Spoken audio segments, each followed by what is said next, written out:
میں سچ کر کہاں آئی ہوں، بس ہلکا سا ٹچ اپ کیا تھا میں نے تو۔ ایسے مت کہو۔ برہان نے اسے میسج کیا تھا جسے دیکھنے کی وہ زحمت نہیں کر رہا تھا۔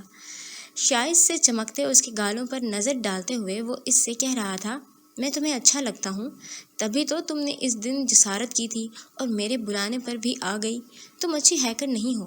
میرے سسٹم کو اپنا بنانے کے چکر میں تم نے خود کے ایکس کو تو کھویا، ساتھ میں میری فائلز بھی کرپٹ کر دیں۔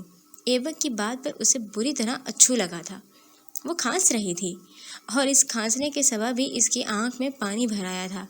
وہ متحیر سے اسے دیکھتی رہی۔ تم درست ہو، میں ہی زمیں زاد ہوں۔ کیا اتفاق ہے نا، جس کو مجھ پر کرش ہوا اس نے میری عزت نفس پر وار کر کے مجھے چلنے کے قابل بنا دیا، اور پھر اسی نے میرے کام میں مداخلت کر کے مجھے بھڑکا بھی دیا۔ وہ میز پر تھوڑا آگے ہوا تھا، اتنا کہ اس کا پیٹ میز کے کنارے پر لگنے لگا۔ تم جانتی ہو میں یہاں تنہا نہیں ہوں، میرے ساتھ میرے 2 اور ساتھی بھی موجود ہیں جو یقیناً میرے ایک اشارے پر تمہیں یہاں سے غائب کرنے میں میری مدد کریں گے۔ بیٹھی رہیں مس ناز، بھاگنے والے جلد پکڑے جاتے ہیں۔ اس کے اٹھنے پر ایبک نے ایک دم اس کا ہاتھ پکڑا تھا۔ نامحرم کو چھونے کی سزا کی حدیث سنانے والا اب اس کے ہاتھ اپنے ہاتھ میں قید کیے ہوئے تھا، لیکن کہاں سے بھلا؟ بازوؤں کے اوپر سے؟ جی، کلائی کو پکڑا ہوا تھا اس نے۔ کپڑے کے ڈھیر ساری چٹلا جس کے اوپر ایبک کا ہاتھ تھا کو دیکھ کر وہ گھبرائی۔ ڈرو نہیں، یقین کرو میں آدم خور نہیں ہوں۔ وہ اپنے ہاتھ کو چھڑوانا چاہتی تھی مگر چھڑوا نہیں پائی۔ کیا ہو رہا ہے وہاں؟ جوزف نے پریشانی سے برہان کی طرف دیکھ کر پوچھا۔ اس کے دانت پر دانت جم چکے تھے۔ پلان بن رہا ہے۔ جوزف حیران ہوا، مستعجب نگاہوں سے اس کی طرف دیکھ کر پوچھنے لگے۔ ان کے سیل فون پر ان کے اسسٹنٹ کی کال آ رہی تھی، جو وہ جانتے تھے کسی مریض کی بابت ہی اس نے بات کرنی ہوگی، اس لیے اگنور کیے رکھا کہ ایبک کے ساتھ ہونا ان کے لیے ہر چیز سے قیمتی تھا، ان کے وقت اور مریض سے بھی زیادہ۔ کس طرح کا پلان؟ برہان کی اگلی بات پر ان کا دل اچھل کر حلق میں آیا تھا۔ بدلے کا؟ ایبک پاکستان واپس جانا چاہتا تھا۔ وہ تحمل سے کافی کا گھون بھر رہا تھا۔ یہ تحمل بھی برائے نام ہی تھا۔ ماتھے پر شکنیں اور برہمی واضح تھی۔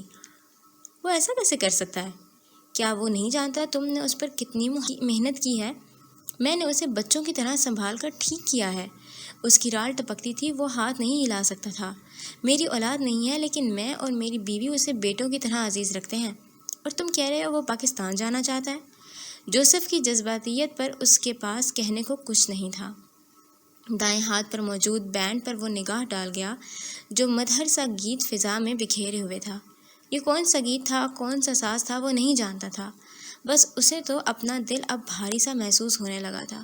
اس نے میوزک کے بوجھ سے دبتے دل کا دھیان ایبک کی طرف مرکوز کیا جو حواس باختہ سی لڑکی کا ہاتھ تھامے بیٹھا تھا۔ برہان کو وہ وقت یاد آ گیا جب ایک فیمیل نرس نے اس کا ہاتھ تھاما تھا اور وہ بے طرح سے اشتعال میں آ گیا تھا۔ اسے سنبھالنا مشکل ہوا، جنون آسمان تک پہنچ گیا تھا۔ ایبک کو عورت فوبیا ہے۔ ایبک عورت سے خار کھاتا ہے۔ ایبک کو عورت ذات پر بھروسہ نہیں ہے۔ ایبک ایک نارمل انسان نہیں ہے۔ ان ساری باتوں پر اسے یقین کرنا پڑا تھا اور وہ اس کے لیے پریشان تھا کہ آگے جا کر وہ کیا کرے گا، کیسے اس کی زندگی کٹے گی۔ پتہ نہیں وہ ہیل ہو پائے گا یا نہیں۔ تم مجھے ہراس نہیں کر سکتے۔ وہ اس کا ہاتھ چھوڑ کر خود کو کرسی پر گرا گیا۔ تھوڑی کو قدرے اوپر کر کے وہ جھکی آنکھوں سے اسے دیکھ کر بولا، ایکچولی تم درست ہو، میں ایسا نہیں کر سکتا کیونکہ میں ایسا کر چکا ہوں۔ وہ اس کا کلچ کھول کر اس میں سے موبائل نکال چکا تھا، اسے آن کر کے اس میں اپنا نمبر سیو کرتے ہوئے کہہ رہا تھا، تم مجھ سے رابطے میں رہو، 20 دن میرے ساتھ تعاون کرو، اس کے بعد تم آزاد ہو۔ ناز نے اپنا سیل فون اس کے ہاتھ سے جھپٹا، کلچ میں واپس رکھ کر اسے شاکی نگاہوں سے دیکھ رہی تھی۔ اور اگر میں ایسا نہ کروں تو؟ چھت پر لگے موٹے موٹے بلب زرد روشنی آس پاس بکھیر رہے تھے۔ اس کی مدھر گیت اور چمچوں کانٹوں کی آواز میں وہ جگہ مکمل طور پر گھری ہوئی تھی۔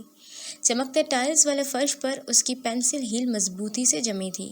اس کی بات پر ایبک نے کوہنیاں میز پر ٹکا کر کرسی کو آگے گھسیٹا، چہرہ جھکا کر اس کی آنکھوں میں جھانکتے ہوئے بولا، تو پورا بیجنگ جان جائے گا بنی ایک لڑکی ہے۔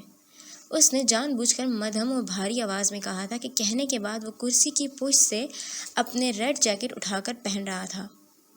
کون ہو تم؟ ایبک نے جیکٹ کو کالر سے جھٹک کر سر کو دائیں جانب پر ہلکا سا مارا اور لبوں پر مسکان تھی، آنکھوں میں انتقام۔ ناز کے ایک لمحے کو آنکھیں پھیلیں۔ اس کی آنکھوں میں جیکٹ کا سرخ رنگ رفتہ رفتہ کھل رہا تھا۔ وہ جانتی تھی یہ سرخ رنگ اس کے اندر خوف پھیلا رہا ہے، رفتہ رفتہ لیکن لگاتار۔ آسمان سے بوندیں سست روی میں زمین پر آ رہی تھیں، ہر بوند تھکان زدہ تھی، ہر قطرے میں سوز گھلا تھا اور ہر شے غمگین تھی، ہر شے یاس میں ڈوبی تھی۔ بادلوں سے ذرا نیچے آؤ، تیزی سے بارش کے قطرے کے ساتھ، جیسے سپیڈ میں شاٹ لیا جاتا ہے اور ایک دم کسی چیز پر روک لیا جاتا ہے، بالکل اسی طرح بوندوں کے ساتھ تیزی سے نیچے آؤ اور درختوں سے تھوڑے اوپر رک جاؤ۔ پتوں میں موجود خلا سے جھانکنے پر آپ کو ایک بینچ نظر آئے گا، سفید سنگی بینچ جو ایک وجود کا بھار سنبھالے بیٹھا تھا۔ اس پر بیٹھے انسان نے ایش گرے رنگ کی جینز اور جرسی والی ہڈ پہنی تھی۔ اس کے بازو کوہنیوں تک فولڈ تھے اور ہاتھ میں درخت کی سوکھی لمبی ٹہنی تھی جس میں وہ کچی زمین پر لائنیں کھینچ رہا تھا۔ ELAF۔ میں جاننا چاہتا ہوں اس کے ساتھ کیا ہوا۔ پورا یقین ہے وہ زندہ ہوگی۔ یہ اس کی سوچ تھی۔ وہ اسی سوچ کے ساتھ اس کے نام کے حرفوں کو موٹا کیے جا رہا تھا۔ ELAF۔ وہ ابھی ایف کو مکمل کرنے ہی والا تھا جب ایک گیند اس کی گود میں آ کر گری۔ اس نے نظر اٹھائی اور دھک سے رہ گیا۔ وہ جاویدہ اس کے سامنے کھڑی تھی، کھلا آسمانی رنگ کا چھوٹے چھوٹے پرنٹ والا ٹراؤزر اور ویسی ہی لمبی قمیض زیب تن کیے، شانوں پر پھیلا پیلا دوپٹہ اور کھلے بال۔ وہ مسکرا دیا، آنکھوں میں نمی تھی اور دل میں درد۔ تم ہمیشہ ہی ایسے دبکے بیٹھے رہتے ہو، اتنا اچھا موسم ہے، انجوائے کرو نا بارش کو۔ اس کے کھلے بالوں پر بارش کے چھوٹے چھوٹے قطروں ہیروں کی مانند گر رہے تھے، کھڑی ناک کے نیچے لب مسکراہٹ میں بھینچے تھے۔ تم جانتی ہو نا مجھے بارش نہیں پسند، ہولے سے بولا۔ آواز اتنی مدھم تھی کہ بمشکل ہی اس کی سماعت تک پہنچ پاتی، لیکن جو سننے والا ہوتا ہے وہ سن لیتا ہے۔ تبھی وہ اپنا ہاتھ ماتھے پر مار رہی تھی۔ زرد رنگ کی کانچ کی چوڑیاں ایسے کرنے پر اوپر نیچے ایک دوسرے پر گری تھی اور فضا میں جیسے جل ترنگ سا گونج اٹھا ہو۔ بہت خشک مزاج ہو، توبہ ہے۔ وہ ایک دم آگے بڑھی اور اس کی کلائی تھام کر مڑ گئی۔ ایبک کو نہیں معلوم تھا وہ کیسے اس کے ساتھ کھینچا چلا جا رہا تھا۔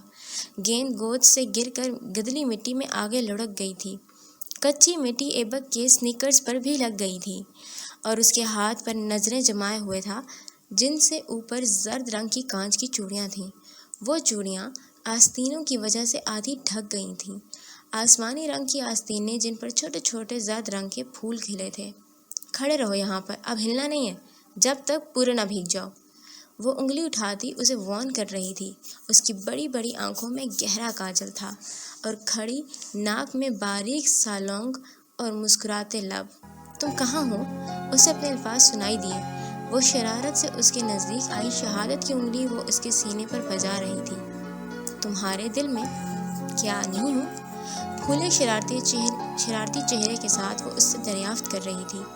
بارش کی رفتار تیز ہوئی، کچی مٹی کی سوندھی خوشبو، درختوں کے پتوں کا شور، پھولوں پر گرتی بوندوں کے گیت۔ چلتی مدھم ہوا میں وہ اس کی آنکھوں میں دیکھتا موسم سے بھی زیادہ بھیگی آواز میں بولا، وہاں نہیں ہوگی تو؟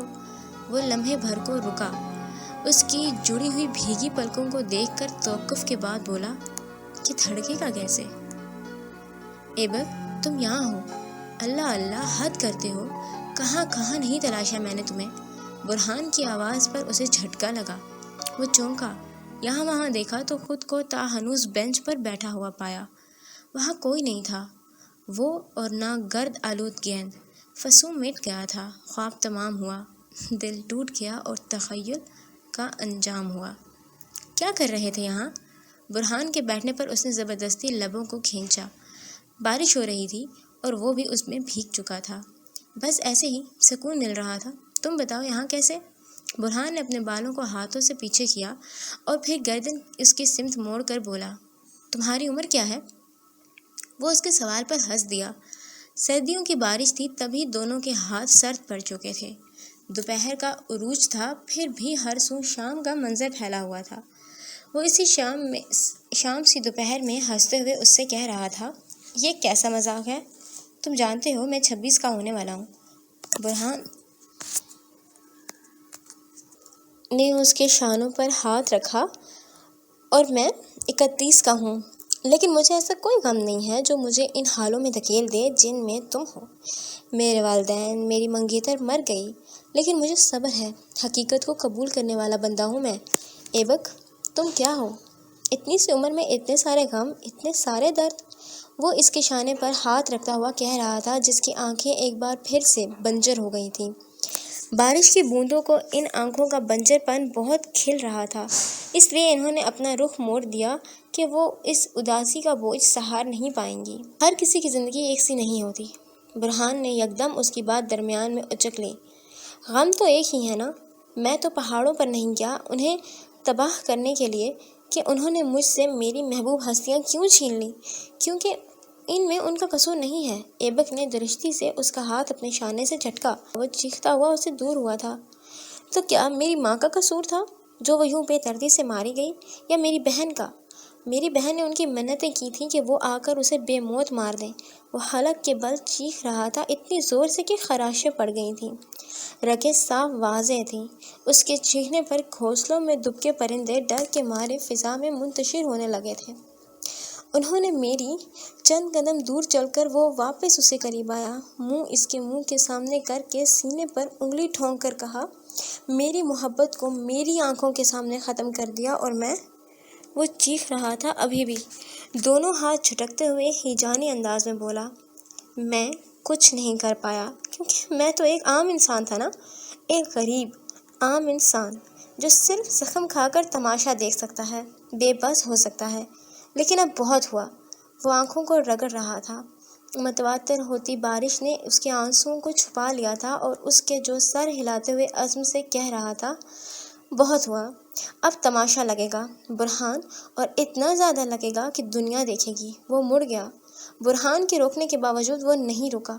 اس کے قدم کچی مٹی میں ثبت ہو گئے تھے، جس طرح یہ لمحہ، اس کی آواز، اس کا درد وقت کے پنوں میں ثبت ہو کر رہ گیا تھا۔ وہ اپنے اپارٹمنٹ میں آیا، کپڑے بدل کر اس کا رخ پب کی طرف تھا۔ گاڑی کو پار کر کے سماعتوں کو پھاڑ دینے والے شور میں اس نے خود کو گھسایا تھا۔ نیم اندھیرے میں رنگ برنگی لائٹس، بلند ہوتے ہاتھ، اچھلتے کودتے لوگ اور بار ٹینڈر کے کرتب عروج پر تھے۔ اس کا رخ بار کی طرف تھا جب ایک لڑکی نے ہاتھ بڑھا کر اسے کھینچا۔ وہ ڈانس فلور تھا جس پر قدم رکھنے کی جگہ نہ رہی تھی، ہر کوئی ایک دوسرے سے ٹکرا رہا تھا۔ وہ لڑکی اسے کالر سے پکڑتی ہوئی وہاں لے آئی تھی اور اب اس کی گردن میں ہاتھ پھنساتی جھول رہی تھی۔ دائیں شانے سے وہ اس کی جیکٹ کو اتار چکی تھی۔ سب بے باک تھے، وہ نہیں تھا۔ سب بہکے ہوئے تھے اور وہ نہیں تھا۔ سب مدہوش تھے پر وہ نہیں تھا۔ پھر بھی وہ اس لڑکی کو خود کے قریب آنے دے رہا تھا۔ باہر رحمت برس رہی تھی اور اندر گناہ، دونوں میں زیادتی آ رہی تھی۔ ایک دوسرے سے مقابلہ لگا بیٹھے تھے۔ شیطان حاوی ہوتا ہے، شیطان گناہ کرواتا ہے، شیطان بن پیے بھی اعصاب ڈھلکا دیتا ہے، شیطان ہوش میں بھی مدہوشی طاری کر دیتا ہے۔ شیطان گناہ ہے، وہ خوشی سے گناہ کی جانب راغب کرتا ہے۔ ایبک کے ساتھ یہی سب تو ہو رہا تھا۔ وہ برا نہیں تھا، پر برائی کو خود پر چڑھا گیا تھا۔ نامحرم کو چھونے کی سزا والی حدیث یاد رکھنے والا آج پورے کا پورا خود کو کسی انجان کے سپرد کر رہا تھا۔ آج ایبک سلطان بہک رہا تھا۔ کون ادا، کون ایلاف، اسے کچھ یاد نہیں تھا۔ یاد تھا تو اپنا غم، فقط اپنی تکلیف۔ مگر یہ کیسا غم تھا، یہ کیسی تکلیف تھی جس میں وہ اپنی اخلاقیات، اپنی حدود، سب بھول گیا تھا۔ یہ پھر غم نہیں تھا بلکہ اس کی بزدلی تھی جس کے آگے وہ گھٹنے ٹیک چکا تھا۔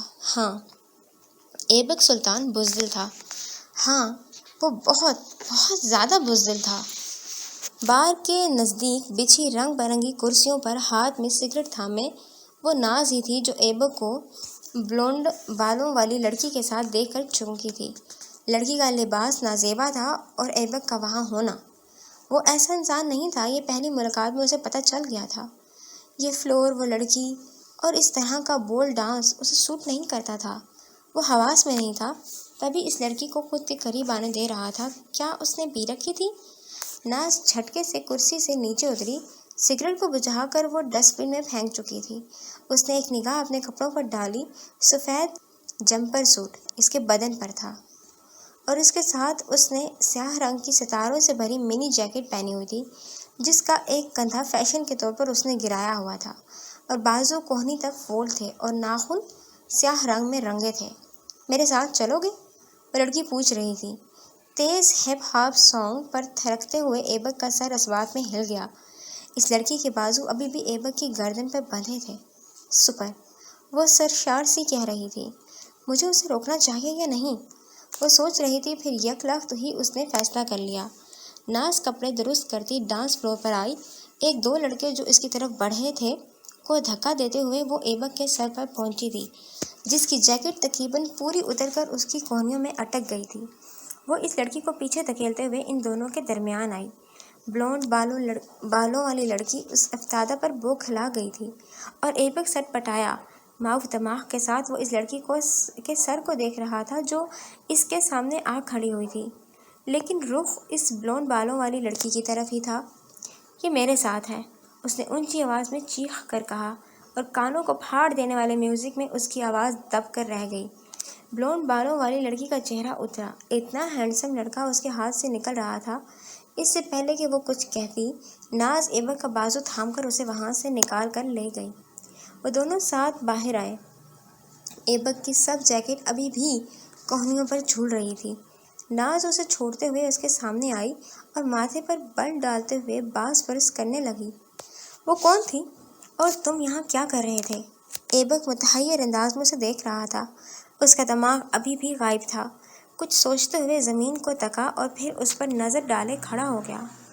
مجھے تم درس پورے کپڑے پہننے پر دیتے ہو اور اپنے بارے میں کیا خیال ہے جس کے کپڑے پبلک میں ہی ہیں؟ وہ کچھ کہتے کہتے رکی تھی۔ ایبک کے ہاتھ سیدھے تھے، تبھی جیکٹ پھسل کر نیچے گر چکی تھی۔ وہ ابھی بھی اسے حیرانگی سے دیکھ رہا تھا، جیسے وہ کوئی انجان ہو، جیسے اس نے اسے نہ پہچانا ہو۔ بصارت دھندلی ہو اور سر چکرانے لگا تھا۔ اگر میں آج نہ ہوتی تو جانتے ہو کیا ہو جاتا؟ اسے کچھ سمجھ نہیں آ رہا تھا کہ لڑکی کیا کہہ رہی ہے۔ اس کی سماعت ساتھ چھوڑ رہی تھی، جیسے دماغ بند ہونے لگا تھا۔ اس کا بدن ڈھیلا ہوا، وہ بس گرنے ہی والا تھا۔ تمہارا کردار تو جاتا ہی، ساتھ میں وہ الفاظ بھی جاتے جن کی وجہ سے تھوڑی سی عزت تمہارے لیے میرے دل میں ہوئی تھی۔ حالانکہ یہ جاننے کے بعد کہ تم ہی زمیزاد ہو، میں تمہاری شکل بھی نہیں دیکھنا چاہتی تھی، مگر کیا کروں، نہیں روک پائی خود کو۔ وہ کیا بول رہی ہے، اسے کچھ سمجھ نہیں آ رہا تھا۔ وہ کون ہے ایبک پہچان بھی نہیں پا رہا تھا۔ یہ کنڈیشن اس کے ساتھ اسی طرح کرتی تھی۔ اگر ابھی سامنے برہان بھی ہوتا تو وہ اسے بھی پہچاننے سے انکاری ہو جاتا، جس طرح ناز کو ہوا تھا۔ یا میں جو سب کہہ رہی ہوں فضول کہہ رہی ہوں؟ تم اپنی مرضی سے ہی اس کے ساتھ تھے؟ اس نے وقفہ لے لیا۔ ایبک نے کچھ نہیں کہا۔ اس کا وجود بہت ڈھیلا ہو گیا تھا، اتنا کہ اب ٹانگیں کھڑے ہونے سے قاصر تھیں۔ ہاں، میں درست ہوں۔ تم ڈرنک نہیں ہو اور اس لڑکی کے ساتھ بھی نہیں ہونا۔ اس کی بات درمیان میں ہی رہ گئی۔ وجہ ایبک کا گرنا تھا۔ وہ گھٹنوں کے بل زمین پر گرا تھا اور ناز پھٹی آنکھوں کے ساتھ اسے زمین بوس ہوتے دیکھ رہی تھی۔ بارش ہنوز برس رہی تھی۔ نم زمین پر ایبک سلطان اوندھے منہ گرا ہوا تھا۔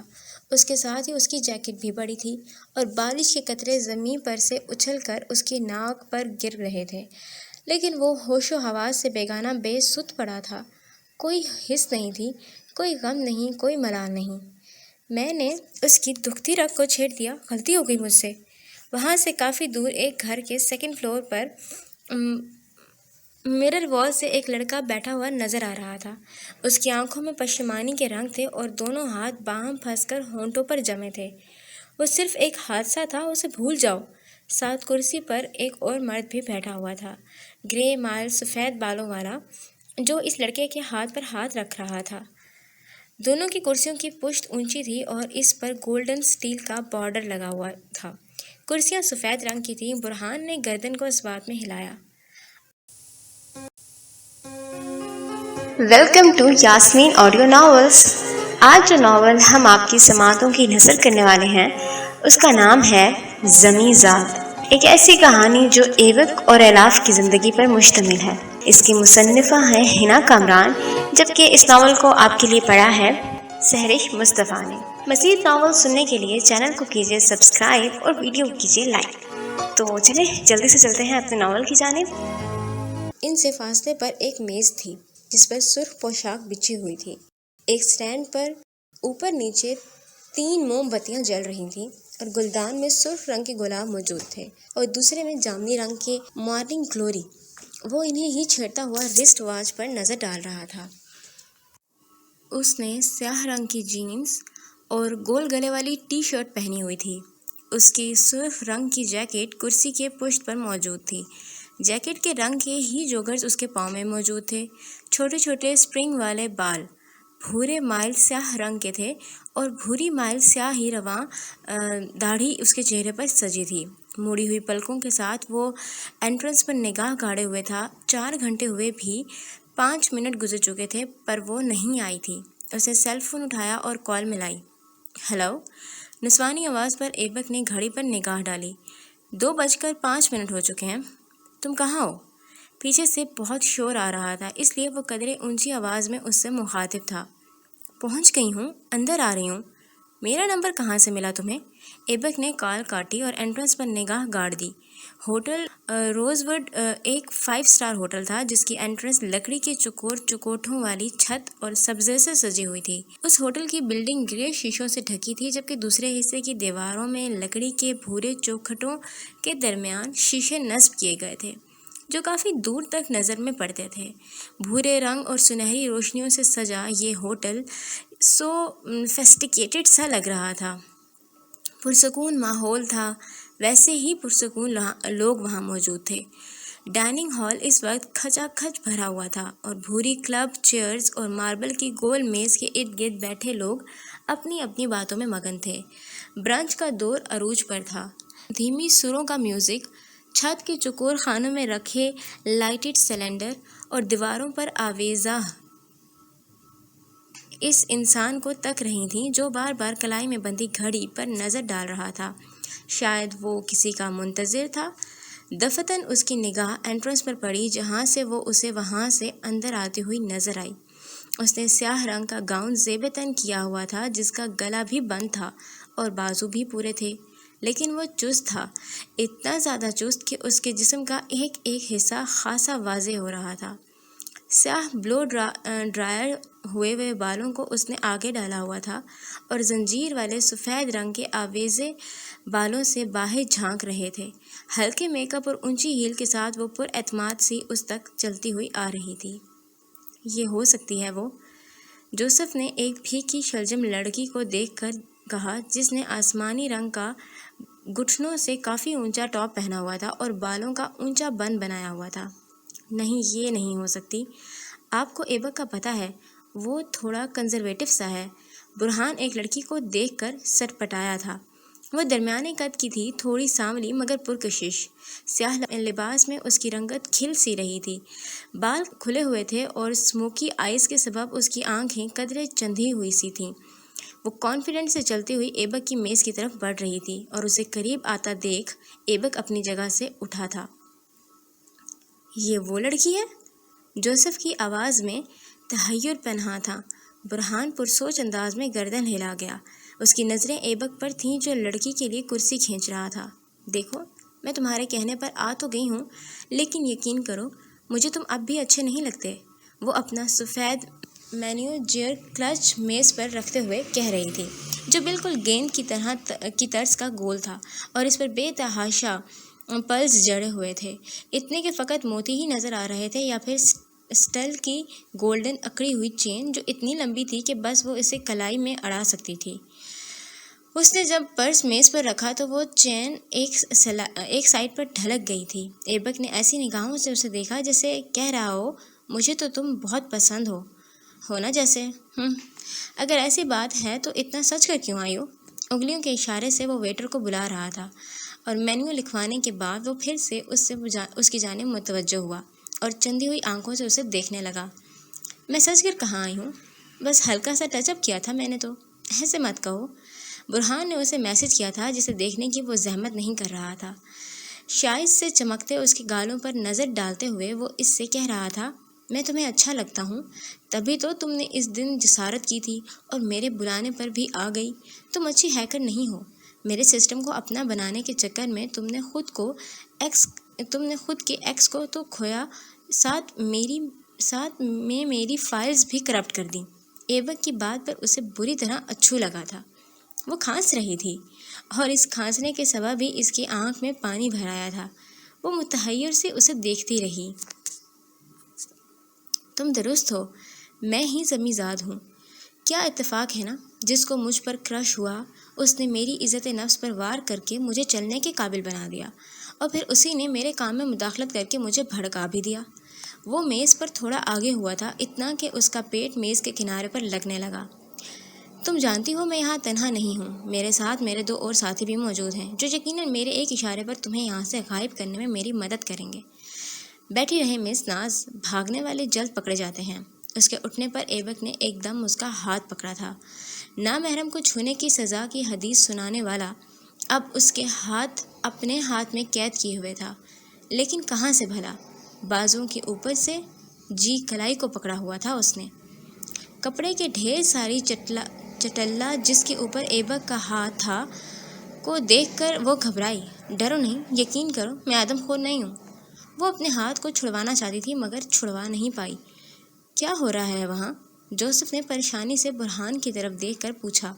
اس کے دانت پر دانت جم چکے تھے۔ پلان بن رہا ہے۔ جوزف حیران ہوا، مستعجب نگاہوں سے اس کی طرف دیکھ کر پوچھنے لگے۔ ان کے سیل فون پر ان کے اسسٹنٹ کی کال آ رہی تھی، جو وہ جانتے تھے کسی مریض کی بابت ہی اس نے بات کرنی ہوگی، اس لیے اگنور کیے رکھا کہ ایبک کے ساتھ ہونا ان کے لیے ہر چیز سے قیمتی تھا، ان کے وقت اور مریض سے بھی زیادہ۔ کس طرح کا پلان؟ برہان کی اگلی بات پر ان کا دل اچھل کر حلق میں آیا تھا۔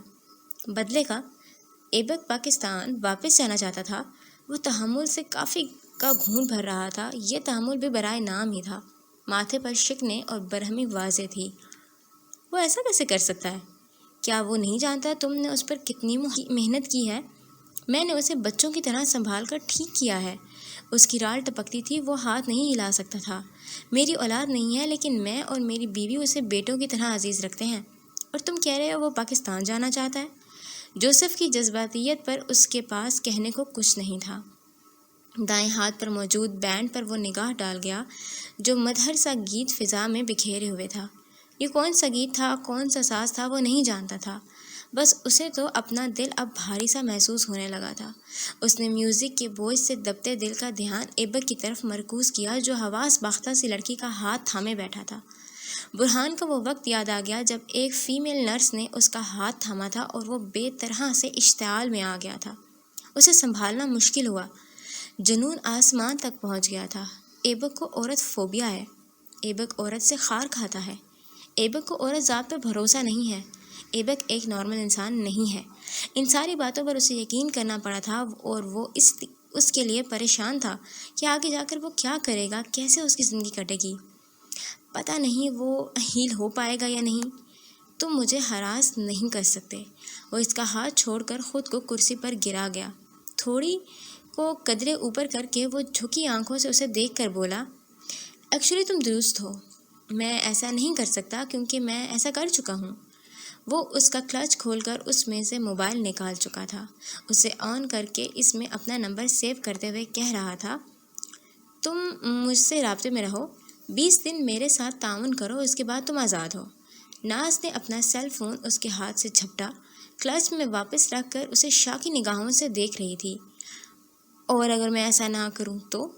چھت پر لگے موٹے موٹے بلب زرد روشنی آس پاس بکھیر رہے تھے۔ اس کی مدھر گیت اور چمچوں کانٹوں کی آواز میں وہ جگہ مکمل طور پر گھری ہوئی تھی۔ چمکتے ٹائلز والے فرش پر اس کی پینسل ہیل مضبوطی سے جمی تھی۔ اس کی بات پر ایبک نے کوہنیاں میز پر ٹکا کر کرسی کو آگے گھسیٹا، چہرہ جھکا کر اس کی آنکھوں میں جھانکتے ہوئے بولا، تو پورا بیجنگ جان جائے گا بنی ایک لڑکی ہے۔ اس نے جان بوجھ کر مدھم اور بھاری آواز میں کہا تھا کہ کہنے کے بعد وہ کرسی کی پشت سے اپنے ریڈ جیکٹ اٹھا کر پہن رہا تھا۔ کون ہو تم؟ ایبک نے جیکٹ کو کالر سے جھٹک کر سر کو دائیں جانب پر ہلکا سا مارا اور لبوں پر مسکان تھی، آنکھوں میں انتقام۔ ناز کے ایک لمحے کو آنکھیں پھیلیں۔ اس کی آنکھوں میں جیکٹ کا سرخ رنگ رفتہ رفتہ گھل رہا تھا۔ وہ جانتی تھی یہ سرخ رنگ اس کے اندر خوف پھیلا رہا ہے، رفتہ رفتہ لیکن لگاتار۔ آسمان سے بوندیں سست روی میں زمین پر آ رہی تھیں، ہر بوند تھکان زدہ تھی، ہر قطرے میں سوز گھلا تھا اور ہر شے غمگین تھی، ہر شے یاس میں ڈوبی تھی۔ بادلوں سے ذرا نیچے آؤ، تیزی سے بارش کے قطرے کے ساتھ، جیسے سپیڈ میں شاٹ لیا جاتا ہے اور ایک دم کسی چیز پر روک لیا جاتا ہے، بالکل اسی طرح بوندوں کے ساتھ تیزی سے نیچے آؤ اور درختوں سے تھوڑے اوپر رک جاؤ۔ پتوں میں موجود خلا سے جھانکنے پر آپ کو ایک بینچ نظر آئے گا، سفید سنگی بینچ جو ایک وجود کا بھار سنبھالے بیٹھا تھا۔ اس پر بیٹھے انسان نے ایش گرے رنگ کی جینز اور جرسی والی ہڈ پہنی تھی۔ اس کے بازو کوہنیوں تک فولڈ تھے اور ہاتھ میں درخت کی سوکھی لمبی ٹہنی تھی جس میں وہ کچی زمین پر لائنیں کھینچ رہا تھا۔ ELAF۔ میں جاننا چاہتا ہوں اس کے ساتھ کیا ہوا۔ پورا یقین ہے وہ زندہ ہوگی۔ یہ اس کی سوچ تھی۔ وہ اسی سوچ کے ساتھ اس کے نام کے حرفوں کو موٹا کیے جا رہا تھا۔ ELAF۔ وہ ابھی ایف کو مکمل کرنے ہی والا تھا جب ایک گیند اس کی گود میں آ کر گری۔ اس نے نظر اٹھائی اور دھک سے رہ گیا۔ وہ جاویدہ اس کے سامنے کھڑی تھی، کھلا آسمانی رنگ کا چھوٹے چھوٹے پرنٹ والا ٹراؤزر اور ویسی ہی لمبی قمیض زیب تن کیے، شانوں پر پھیلا پیلا دوپٹہ اور کھلے بال۔ وہ مسکرا دیا، آنکھوں میں نمی تھی اور دل میں درد۔ تم ہمیشہ ہی ایسے دبکے بیٹھے رہتے ہو، اتنا اچھا موسم ہے، انجوائے کرو نا بارش کو۔ اس کے کھلے بالوں پر بارش کے چھوٹے چھوٹے قطروں ہیروں کی مانند گر رہے تھے، کھڑی ناک کے نیچے لب مسکراہٹ میں بھینچے تھے۔ تم جانتی ہو نا مجھے بارش نہیں پسند، ہولے سے بولا۔ آواز اتنی مدھم تھی کہ بمشکل ہی اس کی سماعت تک پہنچ پاتی، لیکن جو سننے والا ہوتا ہے وہ سن لیتا ہے۔ تبھی وہ اپنا ہاتھ ماتھے پر مار رہی تھی۔ زرد رنگ کی کانچ کی چوڑیاں ایسے کرنے پر اوپر نیچے ایک دوسرے پر گری تھی اور فضا میں جیسے جل ترنگ سا گونج اٹھا ہو۔ بہت خشک مزاج ہو، توبہ ہے۔ وہ ایک دم آگے بڑھی اور اس کی کلائی تھام کر مڑ گئی۔ ایبک کو نہیں معلوم تھا وہ کیسے اس کے ساتھ کھینچا چلا جا رہا تھا۔ گیند گود سے گر کر گدلی مٹی میں آگے لڑک گئی تھی۔ کچی مٹی ایبک کے سنیکرز پر بھی لگ گئی تھی اور اس کے ہاتھ پر نظریں جمائے ہوئے تھا جن سے اوپر زرد رنگ کی کانچ کی چوڑیاں تھیں۔ وہ چوڑیاں آستینوں کی وجہ سے آدھی ڈھک گئی تھیں، آسمانی رنگ کی آستینیں جن پر چھوٹے چھوٹے زرد رنگ کے پھول کھلے تھے۔ کھڑے رہو یہاں پر، اب ہلنا نہیں ہے جب تک پورے نہ بھیگ جاؤ۔ وہ انگلی اٹھاتی اسے وارن کر رہی تھی۔ اس کی بڑی بڑی آنکھوں میں گہرا کاجل تھا اور کھڑی ناک میں باریک سا لونگ اور مسکراتے لب۔ تم کہاں ہو؟ اسے اپنے الفاظ سنائی دیے۔ وہ شرارت سے اس کے نزدیک آئی، شہادت کی انگلی وہ اس کے سینے پر بجا رہی تھی۔ تمہارے دل میں کیا نہیں ہوں؟ پھولے شرارتی چہرے کے ساتھ وہ اس سے دریافت کر رہی تھی۔ بارش کی رفتار تیز ہوئی، کچی مٹی کی سوندھی خوشبو، درختوں کے پتوں کا شور، پھولوں پر گرتی بوندوں کے گیت۔ چلتی مدھم ہوا میں وہ اس کی آنکھوں میں دیکھتا موسم سے بھی زیادہ بھیگی آواز میں بولا، وہاں نہیں ہوگی تو؟ وہ لمحے بھر کو رکا، اس کی جڑی ہوئی بھیگی پلکوں کو دیکھ کر توقف کے بعد بولا، یہ دھڑکے گا کیسے؟ ایبک تم یہاں ہو، اللہ اللہ حد کرتے ہو، کہاں کہاں نہیں تلاشا میں نے تمہیں۔ برہان کی آواز پر اسے جھٹکا لگا۔ وہ چونکا، یہاں وہاں دیکھا تو خود کو تاہنوز بینچ پر بیٹھا ہوا پایا۔ وہاں کوئی نہیں تھا، وہ اور نہ گرد آلود گیند۔ فسوں مٹ گیا تھا، خواب تمام ہوا، دل ٹوٹ گیا اور تخیل کا انجام ہوا۔ کیا کر رہے تھے یہاں؟ برہان کے بیٹھنے پر اس نے زبردستی لبوں کو کھینچا۔ بارش ہو رہی تھی اور وہ بھی اس میں بھیگ چکا تھا۔ بس ایسے ہی سکون مل رہا تھا۔ تم بتاؤ یہاں کیسے؟ برہان نے اپنے بالوں کو ہاتھوں سے پیچھے کیا اور پھر گردن اس کی سمت موڑ کر بولا، تمہاری عمر کیا ہے؟ وہ اس کے سوال پر ہنس دیا۔ سردیوں کی بارش تھی، تبھی دونوں کے ہاتھ سرد پڑ چکے تھے۔ دوپہر کا عروج تھا، پھر بھی ہر سو شام کا منظر پھیلا ہوا تھا۔ وہ اسی شام سی دوپہر میں ہنستے ہوئے اس سے کہہ رہا تھا، یہ کیسا مذاق ہے؟ تم جانتے ہو میں 26 کا ہونے والا ہوں۔ برہان نے اس کے شانوں پر ہاتھ رکھا، اور میں 31 کا ہوں، لیکن مجھے ایسا کوئی غم نہیں ہے جو مجھے ان حالوں میں دھکیل دے جن میں تم ہو۔ میرے والدین، میری منگیتر مر گئی، لیکن مجھے صبر ہے۔ حقیقت کو قبول کرنے والا بندہ ہوں میں۔ ایبک، تم کیا ہو؟ اتنی سی عمر میں اتنے سارے غم، اتنے سارے درد۔ وہ اس کے شانے پر ہاتھ رکھتا ہوا کہہ رہا تھا، جس کی آنکھیں ایک بار پھر سے بنجر ہو گئی تھیں۔ بارش کی بوندوں کو ان آنکھوں کا بنجر پن بہت کھل رہا تھا، اس لیے انہوں نے اپنا رخ موڑ دیا کہ وہ اس اداسی کا بوجھ سہار نہیں پائیں گی۔ ہر کسی کی زندگی ایک سی نہیں ہوتی۔ برہان نے یکدم اس کی بات درمیان میں اچک لی۔ غم تو ایک ہی ہے نا؟ میں تو پہاڑوں پر نہیں گیا انہیں تباہ کرنے کے لیے کہ انہوں نے مجھ سے میری محبوب ہستیاں کیوں چھین لیں، کیونکہ ان میں ان کا قصور نہیں ہے۔ ایبک نے درشتی سے اس کا ہاتھ اپنے شانے سے جھٹکا۔ وہ چیختا ہوا اس سے دور ہوا تھا۔ تو کیا میری ماں کا قصور تھا جو وہ یوں بے دردی سے ماری گئی، یا میری بہن کا؟ میری بہن نے ان کی منتیں کی تھیں کہ وہ آ کر اسے بے موت مار دیں۔ وہ حلق کے بل چیخ رہا تھا اتنی زور سے کہ خراشیں پڑ گئی تھیں۔ رگیں صاف واضح تھیں۔ اس کے چیخنے پر گھونسلوں میں دبکے پرندے ڈر کے مارے فضا میں منتشر ہونے لگے تھے۔ انہوں نے میری چند قدم دور چل کر وہ واپس اسے قریب آیا، منہ اس کے منہ کے سامنے کر کے سینے پر انگلی ٹھونک کر کہا، میری محبت کو میری آنکھوں کے سامنے ختم کر دیا اور میں؟ وہ چیخ رہا تھا ابھی بھی، دونوں ہاتھ جھٹکتے ہوئے ہیجانی انداز میں بولا، میں کچھ نہیں کر پایا کیونکہ میں تو ایک عام انسان تھا نا، ایک غریب عام انسان جو صرف زخم کھا کر تماشا دیکھ سکتا ہے، بے بس ہو سکتا ہے۔ لیکن اب بہت ہوا۔ وہ آنکھوں کو رگڑ رہا تھا۔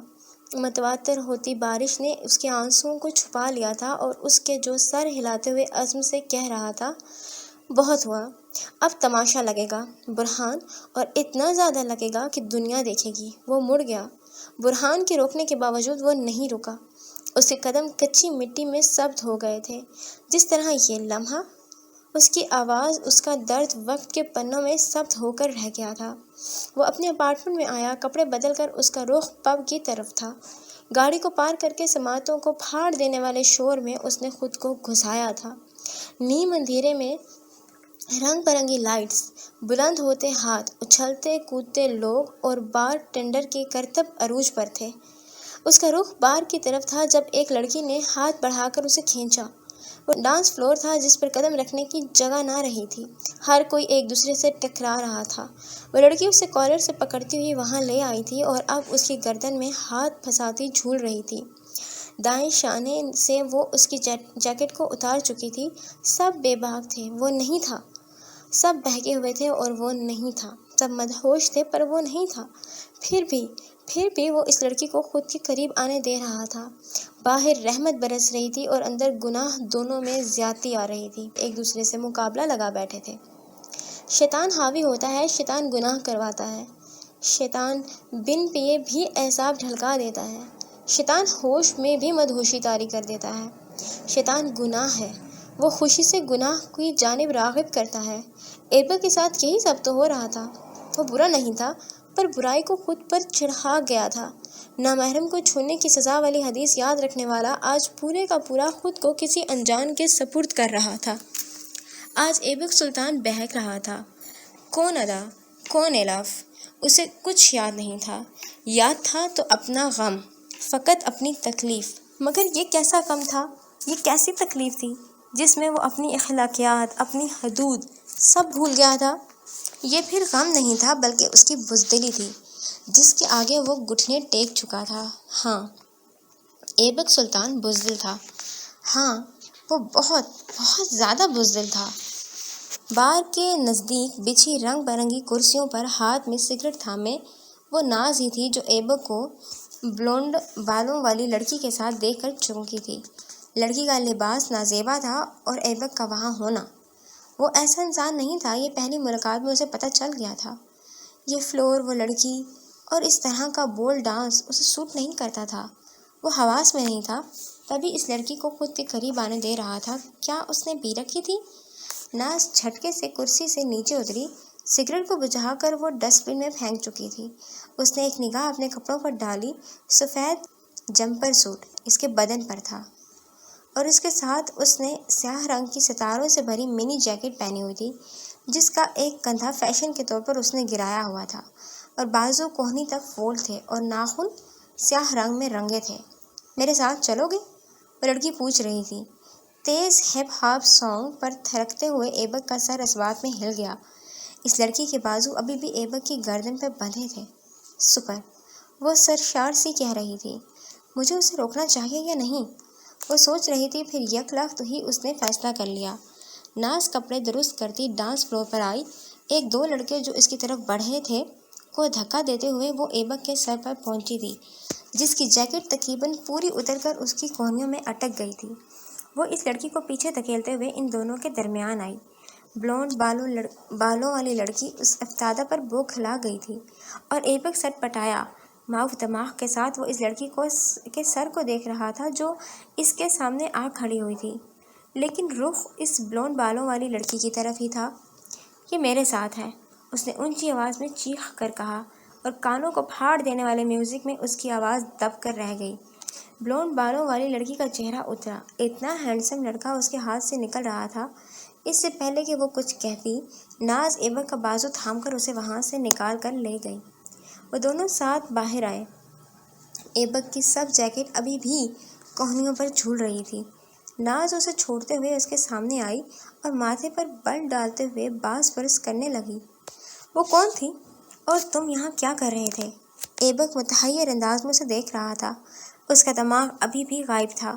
کچھ سوچتے ہوئے زمین کو تکا اور پھر اس پر نظر ڈالے کھڑا ہو گیا۔ مجھے تم درس پورے کپڑے پہننے پر دیتے ہو اور اپنے بارے میں کیا خیال ہے جس کے کپڑے پبلک میں ہی ہیں؟ وہ کچھ کہتے کہتے رکی تھی۔ ایبک کے ہاتھ سیدھے تھے، تبھی جیکٹ پھسل کر نیچے گر چکی تھی۔ وہ ابھی بھی اسے حیرانگی سے دیکھ رہا تھا، جیسے وہ کوئی انجان ہو، جیسے اس نے اسے نہ پہچانا ہو۔ بصارت دھندلی ہو اور سر چکرانے لگا تھا۔ اگر میں آج نہ ہوتی تو جانتے ہو کیا ہو جاتا؟ اسے کچھ سمجھ نہیں آ رہا تھا کہ لڑکی کیا کہہ رہی ہے۔ اس کی سماعت ساتھ چھوڑ رہی تھی، جیسے دماغ بند ہونے لگا تھا۔ اس کا بدن ڈھیلا ہوا، وہ بس گرنے ہی والا تھا۔ تمہارا کردار تو جاتا ہی، ساتھ میں وہ الفاظ بھی جاتے جن کی وجہ سے تھوڑی سی عزت تمہارے لیے میرے دل میں ہوئی تھی۔ حالانکہ یہ جاننے کے بعد کہ تم ہی زمیزاد ہو، میں تمہاری شکل بھی نہیں دیکھنا چاہتی تھی، مگر کیا کروں، نہیں روک پائی خود کو۔ وہ کیا بول رہی ہے، اسے کچھ سمجھ نہیں آ رہا تھا۔ وہ کون ہے ایبک پہچان بھی نہیں پا رہا تھا۔ یہ کنڈیشن اس کے ساتھ اسی طرح کرتی تھی۔ اگر ابھی سامنے برہان بھی ہوتا تو وہ اسے بھی پہچاننے سے انکاری ہو جاتا، جس طرح ناز کو ہوا تھا۔ یا میں جو سب کہہ رہی ہوں فضول کہہ رہی ہوں؟ تم اپنی مرضی سے ہی اس کے ساتھ تھے؟ اس نے وقفہ لے لیا۔ ایبک نے کچھ نہیں کہا۔ اس کا وجود بہت ڈھیلا ہو گیا تھا، اتنا کہ اب ٹانگیں کھڑے ہونے سے قاصر تھیں۔ ہاں، میں درست ہوں۔ تم ڈرنک نہیں ہو اور اس لڑکی کے ساتھ بھی نہیں ہونا۔ اس کی بات درمیان میں ہی رہ گئی۔ وجہ ایبک کا گرنا تھا۔ وہ گھٹنوں کے بل زمین پر گرا تھا اور ناز پھٹی آنکھوں کے ساتھ اسے زمین بوس ہوتے دیکھ رہی تھی۔ بارش ہنوز برس رہی تھی۔ نم زمین پر ایبک سلطان اوندھے منہ گرا ہوا تھا۔ اس کے ساتھ ہی اس کی جیکٹ بھی پڑی تھی اور بارش کے قطرے زمین پر سے اچھل کر اس کی ناک پر گر رہے تھے، لیکن وہ ہوش و حواس سے بیگانہ بے سدھ پڑا تھا۔ کوئی حس نہیں تھی، کوئی غم نہیں، کوئی ملال نہیں۔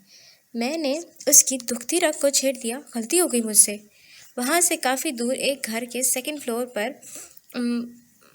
مرر وال سے ایک لڑکا بیٹھا ہوا نظر آ رہا تھا۔ اس کی آنکھوں میں پشیمانی کے رنگ تھے اور دونوں ہاتھ باہم پھنس کر ہونٹوں پر جمے تھے۔ وہ صرف ایک حادثہ تھا، اسے بھول جاؤ۔ ساتھ کرسی پر ایک اور مرد بھی بیٹھا ہوا تھا، گرے مائل سفید بالوں والا، جو اس لڑکے کے ہاتھ پر ہاتھ رکھ رہا تھا۔ دونوں کی کرسیوں کی پشت اونچی تھی اور اس پر گولڈن سٹیل کا بارڈر لگا ہوا تھا۔ کرسیاں سفید رنگ کی تھیں۔ برہان نے گردن کو اس بات میں ہلایا۔ آپ ٹھیک کہہ رہے ہیں، مجھے خود پر کنٹرول ہونا چاہیے، اتنا ایموشنل نہیں ہونا چاہیے، صحت کے لیے اچھا نہیں ہوتا۔ وہ ان سے زیادہ خود کو تسلی دے رہا تھا۔ دوپہر کے بعد شام آئی تھی، وہ بھی آ کر ڈھل گئی۔ رات کی سیاہی بہت گہری معلوم ہوتی تھی، کیونکہ صبح سے ہی دن میں شام کا سما تھا۔ زندگی کی رونق اور عروج قائم و دائم تھا۔ شہر کے مضافات میں بنا یہ گھر اپنے اندر سکون سمائے ہوئے تھا، لیکن اس دل کا کیا کروں جو کسی طور سنتا نہیں۔ مسز جوزف چائے اور سنیکس لے کر وہاں آئی تھیں۔ ادھیڑ عمر، آنکھوں کے کناروں پر جھریاں، سانولا رنگ اور سیاہ بالوں کا گردن کے قریب بندھا جوڑا سفید تکونی سکارف میں ڈھلکا ہوا تھا۔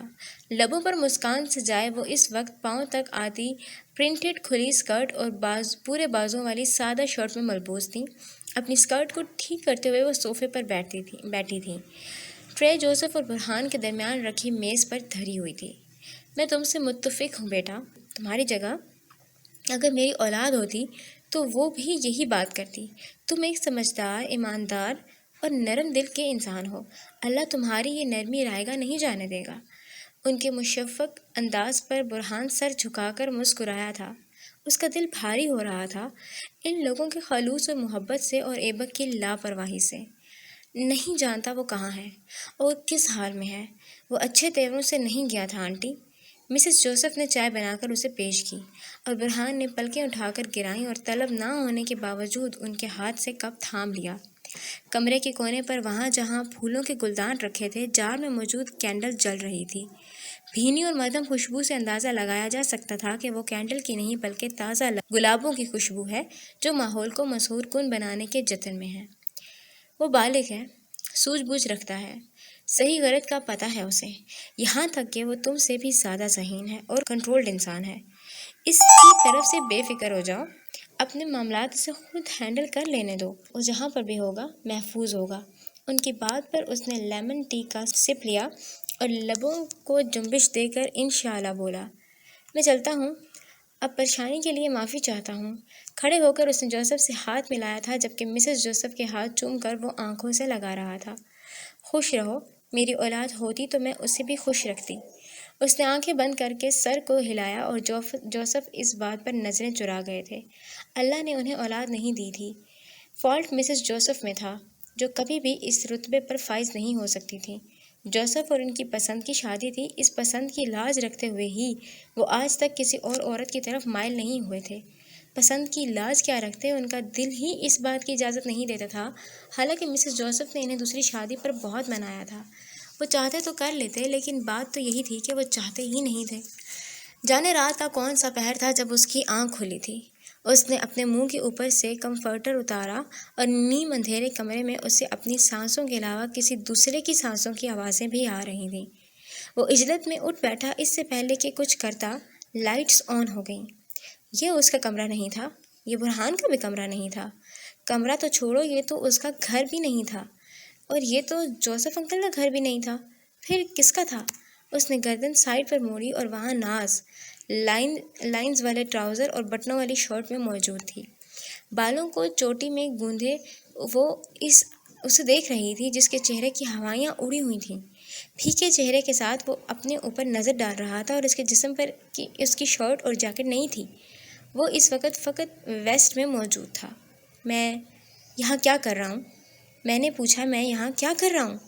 وہ یکدم پینک ہوا تھا اور آس پاس نظر دوڑا رہا تھا، مگر اسے اپنی شرٹ اور جیکٹ نہیں مل رہی تھی۔ چلاؤ مت مسٹر ایبک، سلطان پڑوسی اٹھ جائیں گے۔ کافی پیو گے؟ ایبک کی آنکھیں وقت دیکھ کر پھٹ گئی تھیں۔ رات کے 2:30 بجے وہ اس لڑکی کے کمرے میں تھا؟ کیوں؟ اسے لگا تھا اس کا دماغ بند ہو جائے گا اور ڈر غالب ہوا، بدن سن ہونے لگا تھا۔ میں یہاں کیا کر رہا ہوں؟ وہ سرگوشی میں متورم خوف سے بھری ہوئی آنکھوں کے ساتھ سوال کر رہا تھا۔ اس کی نظریں گھڑی کی سوئیوں پر تھیں اور ہاتھوں کی کپکپاہٹ صاف نظر آ رہی تھی۔ تم میرے بیڈ پر موجود ہو اور مجھ سے باز پرس کر رہے ہو؟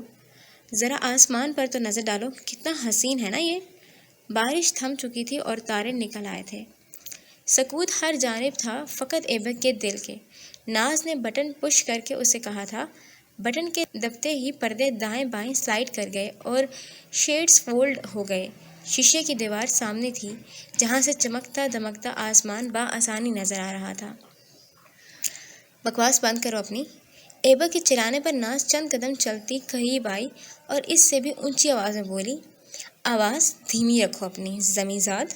آنکھیں بند کر کے اس نے خود کو سنبھالا اور گہرا سانس بھر کر بولی، بجائے اس کے کہ تم میرے مشکور ہو، تم مجھ پر چلا رہے ہو؟ کتنی غلط بات ہے، مجھے بہت برا لگ رہا ہے اور بہت زیادہ عجیب بھی۔ لاج کو پرے کیا، ایک لڑکی کے سامنے ویسٹ میں ہونے کی شرم کو بھلایا اور جھٹکے سے سفید کمفرٹر کو خود پر سے دھکیل کر کھڑا ہوا اور پھر تیز قدموں کے ساتھ اس کے مقابل آ کر بولا، میرے صبر کا امتحان مت لو ناز، بتاؤ کیا ہوا ہے، میں یہاں کیوں ہوں، کیسے ہوں؟ دیکھو میں مر جاؤں گا، سچ بتانا مجھے۔ اس کی آنکھوں کی سرخی، لبوں کی کپکپاہٹ اور وجود کی لرزاہٹ، دل کی بے چینی اور چہرے کی مردنی پر سے ناز نے نظر ہٹائی اور اس کے عقب سے آتی شیشے کی دیوار سے نظر آتے آسمان پر ڈال لی، جہاں ایک ستارہ سب سے زیادہ جگمگا رہا تھا، بالکل ٹارچ لائٹ کی طرح یا پھر ایک فرشتے کی طرح۔ تمہیں پتہ ہے، بچپن میں یہ چمکتا ہوا ستارہ مجھے بہت فیسینیٹ کرتا تھا۔ وہ اس کی سائڈ سے نکل کر مرر وال کے قریب آئی، اس ستارے کو نظروں میں اتارنے کے بعد مڑ کر ایبک کی پشت کو دیکھ رہی تھی۔ چوڑی پشت ہلتے ہوئے اس کی کیفیت کا پتہ بتا رہی تھی۔ میں کہتی تھی یا تو یہ مجھے مل جائے ہمیشہ کے لیے، یا پھر میں ایسی بن جاؤں، بہت زیادہ چمکتی ہوئی، نظروں کو سکون بخشنے والی، لیکن میں ایسی نہیں بن پائی۔ ہر خواہش مکمل نہیں ہوتی، ہر چاہ کی راہ نہیں ہوتی، ہے نا؟ وہ ہے نا؟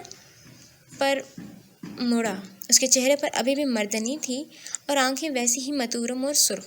اس نے بہت مشکل سے لفظوں کو ترتیب دیتے ہوئے بے جھجک ہو کر اس سے ڈائریکٹ پوچھا، وہ چیز جسے پوچھنے میں اسے شدید آر آ رہی تھی۔ دل اس آر کی مار میں مرے جا رہا تھا۔ کیا ہمارے درمیان کچھ ہوا ہے؟ کیا میں نے حدود پھلانگ دیں؟ اس کی آواز کی لرزش سے ناز کا دل بھی بھاری ہوا تھا۔ وہ اپنی زندگی میں پہلا ایسا مرد دیکھ رہی تھی جو یہ سوال پوچھتے ہوئے روحانسا ہوا تھا، جس کی گردن کی گلٹی مسلسل اوپر نیچے ہو رہی تھی اور لب کپ کپا رہے تھے۔ اس کا سر نفی میں ہلا۔ تم نے ایسا کچھ نہیں کیا ایبک، تم کرنے والے تھے۔ اگر میں تمہیں بار سے لے کر نہ آتی تو شاید ویسے نہ ہوتے تم جیسے تم پہلے تھے۔ تم اپنے ہوش کھو چکے تھے۔ اور وہ اس کی بات سن کر دونوں ہاتھ منہ پر رکھے بیڈ پر گرنے کے انداز سے بیٹھا اور سر کو گھٹنوں تک لے جاتے ہوئے وہ مسلسل کچھ بڑبڑا بھی رہا تھا۔ تمہاری جیکٹ اتر چکی تھی اور وہ لڑکی تمہیں اپنے ساتھ لے جانے ہی والی تھی۔ میں نے تمہیں جانے نہیں دیا، پھر تم بے ہوش ہو گئے۔ فٹ پاتھ گیلی تھی، تمہارے کپڑے گندے ہو گئے تھے، اس لیے ہاسپٹل والوں نے انہیں اتار دیا۔ وہی تمہیں یہاں چھوڑ کر گئے تھے۔ دیکھو تم ڈسٹرب نہ ہو، اس لیے میں نے تمہیں نہیں جگایا۔ وہ دونوں ہاتھ سر پر پھنسائے اسے گھٹنوں سے لگائے ہوئے تھا۔ ناز اسے ہی دیکھ رہی تھی۔ اعراف کون ہے؟ ایبک نے فوراً سر اٹھایا۔ وہ تحیر ملے شوق کے ساتھ اسے دیکھ رہا تھا جو شانے اچکا کر رہ گئی۔ یہ صرف اس لیے پوچھا ہے کہ تم غنودگی میں یہ نام لے رہے تھے۔ تم نے کہا تھا تم فکس ہو، کیا اسی کے ساتھ ہو؟ میری شرٹ کہاں ہے؟ بھاری آواز کے ساتھ وہ دریافت کر رہا تھا اور ناز اسے دیکھتی رہ گئی۔ لانڈری کے لیے گئی ہوئی ہے۔ وہ کھڑے ہوتے ہوئے اپنے جوتے ٹٹول رہا تھا جب ناز کی آواز اس کی سماعت سے ٹکرائی۔ تم صبح جا سکتے ہو، یوں بھی رات بہت زیادہ ہو گئی ہے۔ ایبک نے فٹافٹ شوز پہنے اور کسی بات کا جواب دیے بنا اس کے گھر سے نکل آیا۔ ناز مرر وال سے اسے جاتے ہوئے دیکھ رہی تھی۔ دیکھ چکنے کے بعد مڑی۔ چند قدم چل کر اس نے دیوار پر لگا بٹن پش کر دیا۔ شیڈز پھر سے گرنے لگے تھے۔ سیاہ بنیان میں ملبوس ایبک اس کے گھر کی حدود سے باہر نکل گیا تھا۔ باہر جما دینے والی سردی تھی۔ ایسا اس لیے تھا کیونکہ سردیوں کی آمد تھی۔ لگاتار ہوتی بارش نے ٹمپریچر پر خاصا اثر ڈالا تھا، مگر وہ ہر قسم کے احساس سے آری گیلی سڑک پر چلے جا رہا تھا۔ اس کے دماغ میں فلیش بیکس ہو رہے تھے۔ اس کا برہان کے ساتھ جھگڑا کر بار میں آنا، پھر لڑکی کی پیشکش اور اس کی حامی۔ اس نے چلتے چلتے ایک زور کی ٹھوکر سر پر پڑی اور پتھر پر ماری جو دور اڑ کر گیا تھا۔ میں کس طرح ایسا کر سکتا ہوں؟ کیسے ہلکے کردار کا ہو سکتا ہوں؟ یک بستہ ہوا میں وہ سوپ شاپ کے شیلٹر کے نیچے رکھے لکڑی کے بینچ پر آ کر بیٹھا۔ شاپ کی لائٹس روشن تھیں اور اندر اکا دکا لوگ بیٹھے ہوئے نظر آ رہے تھے۔ کیا میں ہمیشہ ایسا ہی کرتا رہوں گا؟ مجھے غصہ آئے گا اور میں یہ سب کر دوں گا۔ یہ تو میں نہیں ہوں۔ تم نے مجھے مسخ کر دیا ہے، میں تمہیں برباد کر دوں گا۔ وہ اپنے تخیل میں موجود انسان سے مخاطب تھا۔ اس کی آنکھوں میں انتقام کے شعلے بھڑک رہے تھے۔ واثق امید تھی کہ ان شعلوں میں کوئی جل جائے گا۔ وہ کوئی کون تھا یہ آگے چل کر آپ کو پتہ چل جائے گا۔ روشن صبح میں جہاں ہر طرف چڑیوں کے چہچہانے کی آوازیں آ رہی تھیں، برہان چہرے کو مسلتے ہوئے دروازے کی طرف بڑھا۔ ڈور بیل پچھلے 2 منٹ سے متواتر ہو رہی تھی۔ وہ ابھی اٹھا تھا، اس لیے اس پر سستی طاری تھی، لیکن یہ سستی دروازہ کھولتے ہی زائل ہو گئی۔ وہ آنکھیں سکیڑے ناز کو دیکھ رہا تھا جو حشاش بشاش ہی اس کے دروازے پر کھڑی تھی۔ صبح بخیر، پریشانی کے لیے معذرت چاہتی ہوں۔ میں ایبک کے کپڑے دینے آئی تھی۔ اور اس کی آخری بات سن کر تو سستی کے ساتھ نیند بھی اڑن چھو ہو گئی۔ برہان کی آنکھیں پٹ سے پوری کھلی ہیں۔ میں سمجھا نہیں، کس بارے میں بات کر رہی ہیں آپ؟ ایبک کے کپڑے؟ پھر وہ اس لڑکی کے ہاتھ میں موجود کاخ کے بھورے بیگ کو دیکھ رہا تھا جس میں سے ایبک کی شرٹ جھلک رہی تھی۔ یہ سب دیکھ کر اس کے 14 طبق روشن ہو گئے۔ یہ ایبک سلطان کا ہی گھر ہے نا؟ لڑکی نے ایک نیم نظر پلیٹ پر ڈالی۔ برہان کے اسباب میں سر ہلانے اور کنفرم کرنے کے بعد وہ مزید کہہ رہی تھی، ہاں یہی ایڈریس ہے۔ دراصل کل رات وہ انہیں میرے گھر ہی چھوڑ آیا تھا۔ لانڈری سے ابھی آئے ہیں تو سوچا دیا ہوں۔ برہان کے گلے کی گلٹی اوپر نیچے ہوئی۔ رات، کپڑے، لانڈری، اس کے دماغ میں سب گڈ مڈ ہونے لگا تھا اور یقین کرنا دشوار ہوا۔ ایبک کل رات آپ کے ساتھ، آپ کے گھر تھا؟ جلدی سے تصحیح کرتے ہوئے اسے اپنے لفظوں پر یقین نہیں آ رہا تھا کہ وہ کسی سے اس طرح کا سوال کر سکتا ہے۔ خواہ میں ہی اس کا دل دھک دھک کرنے لگا تھا۔ ہاں بالکل ایسا ہی تھا۔ اچھا یہ لیں، اب مجھے چلنا ہوگا، میری کلاس کا ٹائم ہونے والا ہے۔ اس کے ہاتھ سے بیگ پکڑ کر وہ دروازہ بند کر کے اندر آیا اور تیزی سے اس میں سے کپڑے نکالنے لگا۔ ناممکن، وہ دونوں چیزیں ایبک کی ہی تھیں، برہان کے کمرے کی اور جوزف کا نمبر ملایا اس نے۔ سب منو ان ان کے گوش گزار کر دیا اور کچھ دیر بعد وہاں موجود تھے وہ اپنی حیرت کا اظہار کر رہے تھے۔ ناقابل یقین بات، میں نے کہا یہ ناقابل یقین بات ہے، ایبک ایسا نہیں کر سکتا۔ وہ کیوں کسی لڑکی کے گھر میں اپنے کپڑے چھوڑے گا، بلکہ وہ کیوں کسی لڑکی کے گھر جائے گا؟ آخر کیوں؟ برہان مسلسل ان کے سامنے یہاں سے وہاں ٹہل رہا تھا اور میز پر بیگ اور ایبک کے کپڑے رکھے تھے جنہوں نے دونوں کو ہی پریشان کر دیا تھا۔ وہ وہاں جا چکا ہے انکل۔ وہ وہاں جا کر یکدم رکتے ہوئے برہان ان سے مخاطب ہوا تھا۔ تھوڑی دیر رکا اور پھر بات وہیں سے جوڑی۔ پتہ نہیں کیا کر کے آیا ہے، مجھے یقین نہیں آتا کہ ایبک یہ سب کر سکتا ہے۔ کیسے؟ وہ پھر سے ٹہلنا شروع ہو چکا تھا۔ اس کے 10 بجے کی میٹنگ ہے، وہ یہ بھول گیا تھا۔ جوزف نے ہاسپٹل جانا ہے، وہ فراموش کر گئے تھے۔ آج کا ہاٹ ٹاپک ایبک کی حرکت تھا جس نے دونوں کے ہی چھکے چھڑا دیے تھے۔ مجھے معلوم ہوتا تو میں کبھی بھی اپنے بچے کو ڈیٹ کے لیے کنونس نہیں کرتا۔ میں تو اس کی زندگی میں خوشیوں کی روح پھونکنا چاہتا تھا۔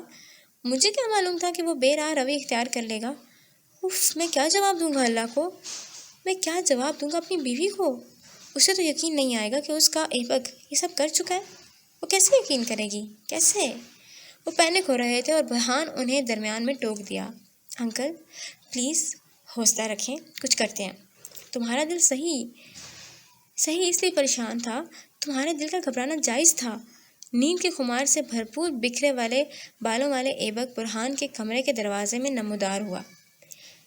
کس کا دل کس کے لیے گھبرا رہا ہے؟ اس کے نیند سی بوجھل آواز نے دونوں کو کرنٹ کھا کر اس کی طرف مڑنے پر مجبور کیا۔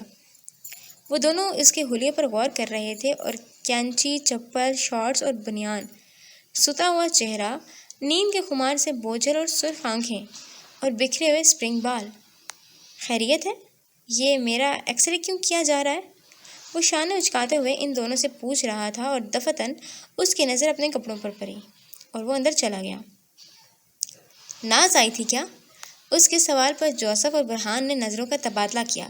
یعنی کہ وہ اب دھڑلے سے اس لڑکی کا نام ان دونوں کے سامنے لے گا؟ شاباش ایبک بچے، شاباش۔ مجھے لگا نہیں تھا وہ اتنی صبح آ جائے گی۔ اپنی شرٹ اور جیکٹ کو لے کر وہ ان کے سنے بنا وہاں سے چلا گیا۔ جوزف نے دونوں ہاتھوں کی انگلیوں کو آپس میں پھنسا کر ہونٹوں پر دھرا۔ کیا یہ سب ہو گیا؟ برہان کی بات پر جوزف کے ماتھے کی سلوٹیں مزید گہری ہوئیں۔ یقین کرنا دشوار ہے لیکن حالات بتا رہے ہیں کہ ایسا ہو گیا ہے۔ انگلیاں ہونٹوں پر دھری تھیں اور وہ ان کے پیچھے سے لبوں کو جنبش دے رہے تھے۔ پھر آگے کیا کرنا ہے ہمیں؟ یعنی وہ کس لڑکی میں دلچسپی لے رہا ہے؟ اس کے گھر رہ لیا ہے اور وہ نارمل ہے، مطلب میں الجھا ہوا ہوں، مجھے کچھ سمجھ نہیں آ رہا ہے کہ کیا کیا جائے۔ جوزف نے میز پر رکھا گلاس اٹھایا اور حلق کو تر کیا اور صدیوں بعد بولے، اسے شاید پہلی نظر کی محبت کہتے ہو سکتا ہے اس نے موو آن کرنے کا سوچ لیا ہو اور وہ ان کی بات سے اتفاق کر بھی رہا تھا اور نہیں بھی، اور وہ واقعی الجھا ہوا نظر آ رہا تھا۔ صبح پھوٹ چکی تھی۔ شہر کے مضافات میں بنا یہ گھر پرندوں کی چہچہاہٹ سے گونج اٹھا تھا۔ معلوم ہوتا تھا پورے جہاں کے پرندے ان کے گارڈن میں مقیم ہو گئے ہوں۔ اللہ اس کے حال پر رحم کرے۔ دروازے پر ہوتی ناک پر دونوں نے اس سمت دیکھا۔ وہ ان کی نظروں کے سامنے تیار کھڑا تھا۔ کافی رنگ کی جینز، گرے ٹی شرٹ اور اس پر موجود سبز جیکٹ، یہ وہی جیکٹ تھی جو ابھی ناز دے کر گئی تھی۔ اس نے جیکٹ کے رنگ کے ہی شیڈز آنکھوں پر لگائے ہوئے تھے اور صبح کے 7 بجے کی اس تیاری دونوں کے لیے حیران کن تھی، کیونکہ وہ دیر سے اٹھنے کا عادی تھا۔ رات بھر کمپیوٹر کے ساتھ مغز ماری کرنا اور دن میں اسی مغز کو آرام پہنچانا اس کے شیڈول کا اہم حصہ تھا۔ بہت ہی کم ایسا ہوتا تھا کہ وہ صبح اتنی جلدی اٹھ جائے۔ میں ناز سے ملنے جا رہا ہوں، لیٹ ہو جاؤں گا، پریشان نہیں ہونا۔ وہ دونوں ایک بار پھر سے نظروں کا تبادلہ کر رہے تھے۔ ایبک اچنبھے سے انہیں دیکھتے ہوئے ٹوکری میں سے سیب اٹھا گیا۔ بائٹ لینے کے بعد وہاں سے جاتے ہوئے وہ ان دونوں کو دیکھ رہا تھا جن کی نظریں آج بدلی بدلی سی لگ رہی تھیں۔ اس نے شانے اچکائے اور شان بے نیازی سے وہاں سے چلا گیا۔ یعنی رات میں دل نہیں بھرا موصوف کا، جو ابھی چلے گئے اور آنے کا بھی تیز سے کہہ رہے ہیں۔ کمال ہے۔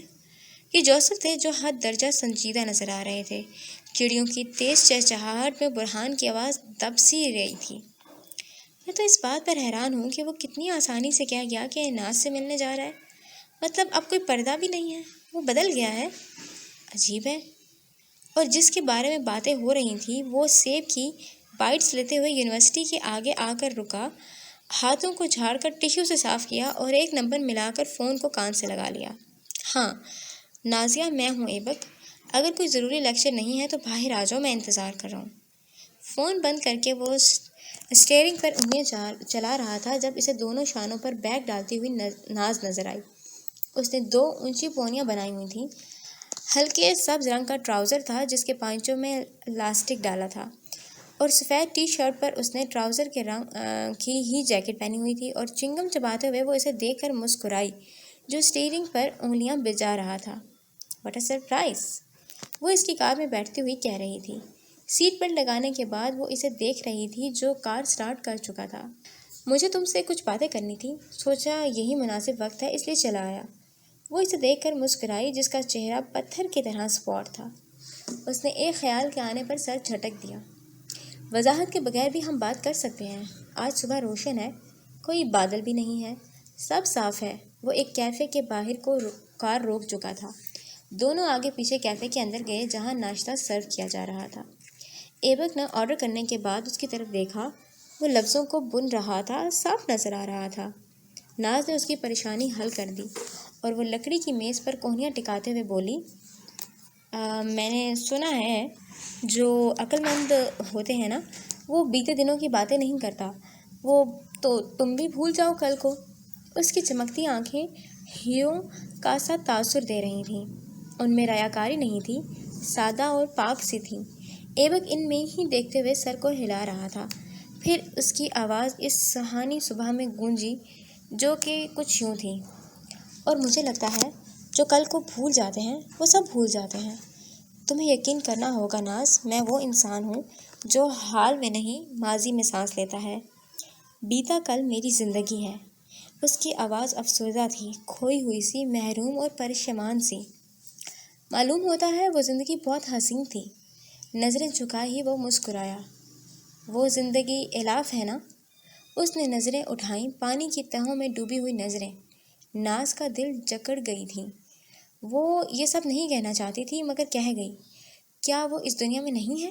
ہلکی متورم آنکھوں کے ساتھ ایبک نے نفی میں مسکراتے ہوئے سر ہلایا۔ ایسی بات نہیں ہے۔ وہ اس دنیا میں تو ہے لیکن میری میں نہیں ہے، اور یہ ضروری بھی نہیں کہ جسے آپ چاہیں وہ آپ کا ہو۔ وہ میرے دل میں، میری روح میں زندہ ہے، اور میں خوش ہوں کیونکہ مجھے لگتا ہے یہی قدرت کا فیصلہ ہے۔ وہ جو سوچتا ہے، جو کرتا ہے، حکمت سے پر ہوتا ہے۔ مجھے اس کا ہر فیصلہ منظور ہے۔ وہ ایک اچھا انسان تھا، لیکن اس اچھے انسان کے ساتھ کچھ اچھا نہیں ہوتا تھا۔ ایسا ناز کو اس ملاقات میں معلوم ہو گیا تھا۔ ایبک کا ایک ہیکر کے حوالے سے جو خاکہ اس کے دماغ میں بنا تھا وہ آہستہ آہستہ مٹنے لگا۔ ہم لوگ انسانوں کو بہت غلط انداز میں پرکھنے لگتے ہیں۔ کسی کتاب کو اس کے کور سے جج نہیں کیا جا سکتا، بالکل اسی طرح کوئی انسان اپنے ظاہری خول سے نہیں پہچانا جاتا۔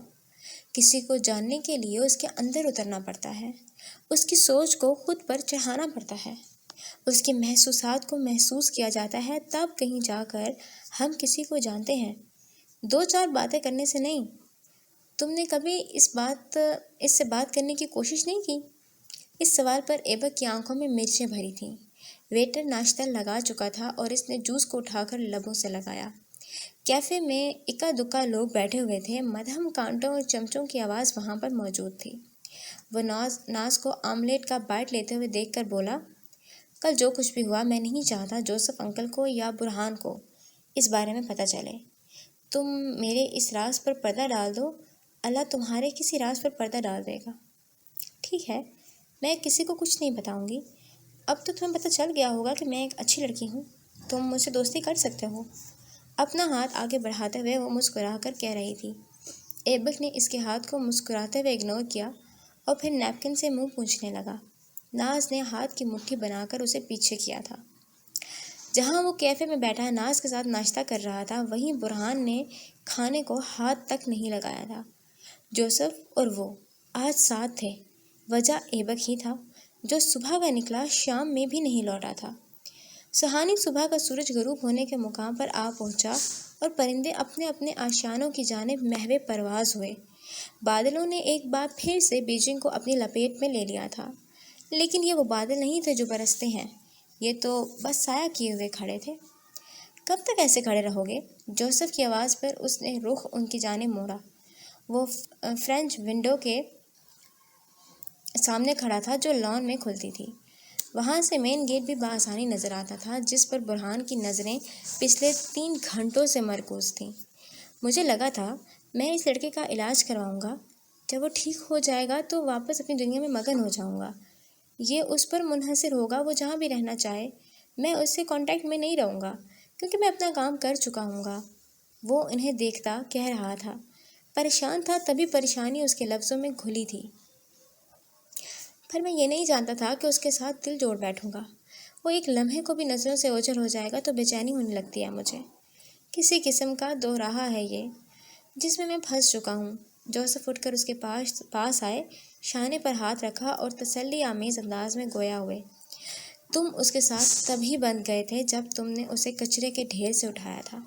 تمہارا دل صاف ہے اور اس میں تمہارے بھائی کی طرح آ بسا ہے وہ، یا پھر بھائی لفظ استعمال نہیں کرتے، اولاد کہہ لیتے ہیں، تو تم اسے بچوں کی طرح عزیز رکھتے ہو۔ وہ ان کی بات پر خاموش رہا تھا، آنکھوں میں اداسی گھل گئی تھی۔ اس اداسی کو چھپانے کی غرض سے اس نے سر کو جھکایا اور جھکی ہوئی آواز کے ساتھ بولا، اسے بدلہ لینا ہے۔ میں جانتا ہوں اس سب کا انجام موت ہے۔ جن لوگوں سے وہ ٹکر لینے کی سوچ رہا ہے وہ کوئی عام لوگ نہیں ہیں، ان کے پاس پاور اور پیسہ ہے۔ ایبک کے پاس کیا ہے؟ فقط بدلے کی آگ کے۔ ہم ایسے نہیں ہیں کہ ان سے لڑ سکیں۔ جوزف انکل، ان سے لڑنے کے لیے ہمیں پیسہ چاہیے، پاور چاہیے، جو کہ ہم دونوں میں سے کسی کے پاس بھی نہیں ہے۔ ان دونوں کا رخ لان کی طرف نہیں تھا۔ ایبک کب اندر آیا دونوں کو پتہ ہی نہیں چلا، اور ابھی دروازہ کھولنے ہی لگا تھا کہ برہان کی بات اس کے قدم جکڑ لیے۔ وہ سچ ہی تو کہہ رہا تھا۔ ہاں، یہ بات سچ ہی تھی، میں اسے نہیں کھونا چاہتا۔ وہ یہ بات نہیں سمجھ رہا، وہ جن راستوں پر چلنے کا سوچ رہا ہے وہ اسے بھٹکا دیں گے۔ میں کیسے اسے روکوں، کیسے منع کروں، وہ میری بات نہیں سمجھے گا۔ ایبک وہاں سے چلا گیا تھا۔ کمرے میں آ کر اس نے دروازہ بند کیا، لیپ ٹاپ آن کیا، وہ چند چیزیں اس سے جوڑ گیا تھا۔ برہان نے کہا ہے ان کے پاس پیسہ نہیں ہے، وہ پیسہ اب ایسے حاصل کرے گا۔ اس نے کہا اس کے پاس پاور نہیں ہے، پاور بھی اب وہ اسی طرح ہی پائے گا۔ پچھلے چند سالوں سے وہ گرے ہیڈ ہیکر رہ چکا تھا، لیکن وہ ماضی تھا، تب وہ اچھا تھا، اچھائیاں پھیلانا چاہتا تھا۔ اب بھی وہ اچھا ہے، لیکن اچھائیاں اسے راس نہیں، اس لیے وہ خود کو بلیک ہیٹ میں کنورٹ کر چکا تھا۔ اس قسم کے ہیکر عام طور پر آن لائن چوری کرنے، نظام کو تباہ کرنے، قانونی صارفین کو سروس کے لیے انکار کرنے والے ہوتے ہیں۔ یہ زیادہ سے زیادہ ڈیٹا چراتے ہیں تاکہ اسے بلیک مارکیٹنگ میں مہنگے داموں فروخت کر سکیں، یا پھر جس انسان کا ڈیٹا ان کے ہاتھ لگا ہے اسے بلیک میل کر کے پیسے بٹور سکیں۔ سیاہ ٹوپی ہیکر کا ATM کی کرپشن، بینکس کی چوریوں، سرورز میں داخل ہونے والے، کمپیوٹر سیکیورٹی کے خلاف ورزی کرنے والے، کریڈٹ کارڈ نمبر یا پاسورڈ چوری کرنے والے، ٹرانزیکشنز میں ہیرا پھیری اور بجلی چوری کرنے میں ان کا ہاتھ ہوتا ہے۔ بلیک ہیٹ ہیکر وہ ہوتا ہے جو انٹرنیٹ سے جڑی کسی بھی کمپیوٹر یا پھر لیپ ٹاپ اور سیل فون میں بری نیت سے گھس جاتا ہے، بالکل بن بلائے مہمان کی طرح، اور ان کا زیادہ تر مقصد پروگرام کے اجزاء کو چینج کرنا ہوتا ہے، دوسرے کمپیوٹرز کے لیے وائرسز بنانا ہوتا ہے، محفوظ علاقائی تک رسائی حاصل کرنا، محفوظ نظام کو توڑنا اور غلط معلومات کی ترسیل کرنا۔ اچھا، یہاں پر میں ایک بات بتاتی چلوں، زیادہ تر لوگ کریکرز اور ہیکرز کو ایک ہی پہلو سے جانتے ہیں، جبکہ ایسا نہیں ہے۔ ہیکرز میں وائٹ، بلیک، گرے اور مختلف رنگ کے ہیکرز ہوتے ہیں۔ یہ رنگ بھی انہیں ہالی ووڈ کی پرانی فلموں سے ملا تھا، جن میں ہیرو سفید کپڑوں یا ٹوپی میں ہوتا تھا اور وہ ویلن سیاہ۔ ہالی ووڈ سے اس چیز نے بالی ووڈ تک سفر طے کیا تھا، اور اب پوری دنیا میں ہیرو اور ویلن کے درمیان فرق کرنے کے لیے رنگوں کا استعمال کیا جاتا ہے۔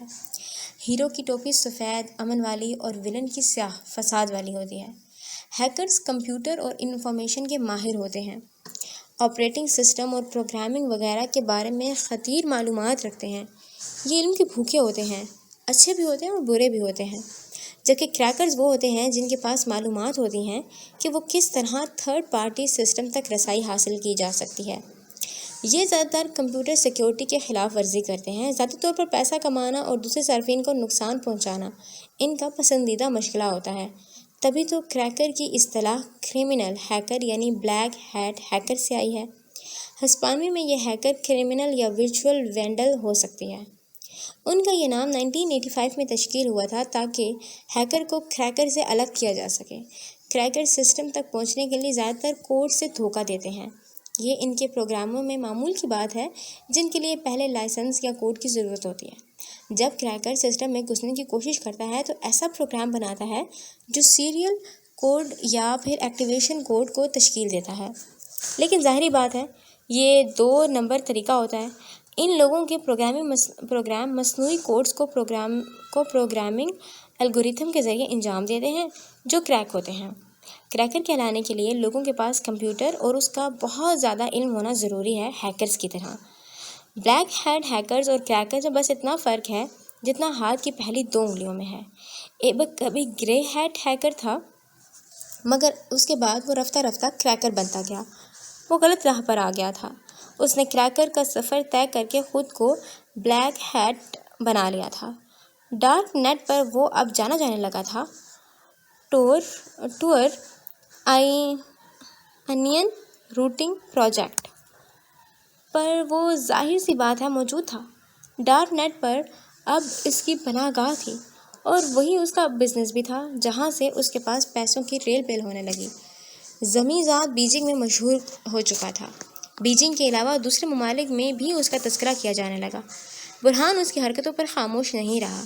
اس نے احتجاج کیا تھا، اس نے اس کے ساتھ بائیکاٹ کیا تھا، وہ بولنا کھانا ترک کر چکا تھا۔ اسے ایبک اور اس کے حرام کی کمائی سے کراہیت آنے لگی تھی۔ وہ اس سے کھنچ گیا تھا، دور ہو گیا تھا۔ جوزف بھی اس سے خفا تھے۔ مسز جوزف اس کی شکل دیکھنے کو تیار نہیں تھی۔ اب بھی وہ ان سے ملنے آیا تھا، لیکن اسے اندر آنے کی اجازت نہیں دی گئی تھی۔ اچھائی کا ساتھی ہر کوئی ہوتا ہے، اگر وہی اچھائی برائی میں بدل جائے تو سب منہ کیوں موڑ لیتے ہیں؟ وہ جوزف سے سوال کر رہا تھا جو دروازے میں کھڑے اسے اندر آنے نہیں دے رہے تھے۔ ان کے ماتھے کی شکلوں میں ناراضی کے ساتھ سوال بھی تھے، جنہیں فی الحال پڑھنے سے اس نے گریز کیا تھا۔ تم یہاں سے چلے جاؤ لڑکے، یہ نہ ہو میرے لب پولیس کے لیے واہ ہو جائیں۔ دروازے پر رکھا ان کا ہاتھ ایبک نے نرمی سے ہٹا کر اپنے لیے رستہ بنایا۔ وہ اندر آ چکا تھا، کون تھا جو اسے مزید روک پاتا؟ آپ لوگ تو مجھے اپنے والدین کہتے ہیں، کیا والدین اولاد کے ساتھ ایسا کرتے ہیں؟ اس کے سوال پر جوزف کا ہاتھ اٹھا تھا، اور اگر وہ اس کے چہرے پر پڑ بھی جاتا تب بھی وہ نہ روکتا، کیونکہ انہیں اس چیز کا حق حاصل تھا۔ جو سب تم کر رہے ہو اس کے بعد اس طرح کی باتیں تمہیں سوٹ نہیں کرتی۔ تم یہاں سے چلے جاؤ ایبک، تم نے ہمیں دکھ دیا ہے۔ وہ ترش لہجے میں کہہ رہے تھے اور ان کے کہنے کے دوران ہی ایبک نے انہیں گلے سے لگا لیا۔ یہ اس کے منانے کا انداز تھا۔ جب بھی کوئی اپنا اس سے خفا ہوتا یا بیزاری ظاہر کرتا، وہ اسی طرح اسے خود میں سمو لیتا تھا، جس طرح ابھی جوزف کو سمویا تھا۔ پھر سامنے والا کچھ کہنے کے قابل نہیں رہتا تھا۔ اس کی محبت سے لبریز پکڑ ہی چپ رہنے پر مجبور کر دیتی تھی۔ میں معذرت خواہ ہوں، آپ لوگوں کو رنج نہیں پہنچانا چاہتا تھا، لیکن میری پوزیشن بھی تو دیکھیں، میں مجبور ہوں۔ میں یہ سب نہیں کرنا چاہتا تھا، لیکن ایسا کرنا ضروری تھا، بے حد ضروری، وہ ان کے گلے لگے ہی کہہ رہا تھا۔ 2 سال پہلے جب برہان نے پاور اور پیسے کی بات کی تھی، اس کے پاس کچھ نہیں تھا۔ آج 2 سال بعد وہ اتنا امیر تھا کہ پورا بیجنگ خرید لیتا۔ ایبک سلطان دنیا کے امیر ترین انسانوں کی فہرست میں آ گیا تھا۔ کیسے؟ انہی کا پیسہ انہی سے لوٹ کر، اسکیم کر کے، بلیک میل کر کے، بلیک ویب پر راج کر کے۔ تمہاری ہر تعویل بے معنی ہے۔ اگر میں آپ کو اپنی زندگی کا وہ حصہ بتا دوں جو مجھے ان حالوں تک لایا ہے، تب بھی آپ یہی کہیں گے۔ برہان جان گیا ہے میں یہ سب کیوں کر رہا ہوں۔ آپ بھی جان جائیں تاکہ مجھے میرا خاندان واپس مل جائے۔ وہ اس کمرے میں آ گیا تھا جہاں مسز جوزف اس کی تصویریں ہاتھوں میں تھامے اداس سی کرسی پر جھول رہی تھیں۔ ایبک ان کے گھٹنوں میں بیٹھا۔ سناؤں میں آپ کو ایبک سلطان کی کہانی؟ وہ ان کی آنکھوں میں دیکھتا کہہ رہا تھا، اور کچھ دیر بعد کمرے کی فضا اس داستان سے بوجھل ہو گئی۔ وہ وہاں ماضی لے آیا تھا، وہ سب ان کو بتا دیا جو وہ خود سے بھی چھپا رہا تھا، راز میں رکھ رہا تھا دل کے مقفل تہ خانوں میں۔ اور وہی تہ خانے ایک ایک کر کے کھل رہے تھے، پرت در پرت، تہ در تہ۔ مجھے نہیں لگا تھا 2 سالوں میں ہم اتنے اچھے دوست بن جائیں گے، وہ گرما گرم کافی کا گھونٹ بھرتے ہوئے کہہ رہی تھی۔ دونوں اس وقت کافی شاپ کے باہر بچھی کرسیوں میں بیٹھے تھے، اور سردیوں کی آمد تھی، اس لیے تھرتھراتی ہوئی ہوا وہاں مچلتی پھر رہی تھی۔ میرا بھی کچھ یہی خیال ہے، آؤ گے نا آج رات میرے گھر؟ وہ اس کے سوال پر ہنسا، اور اس کی ہنسی اچھی تھی۔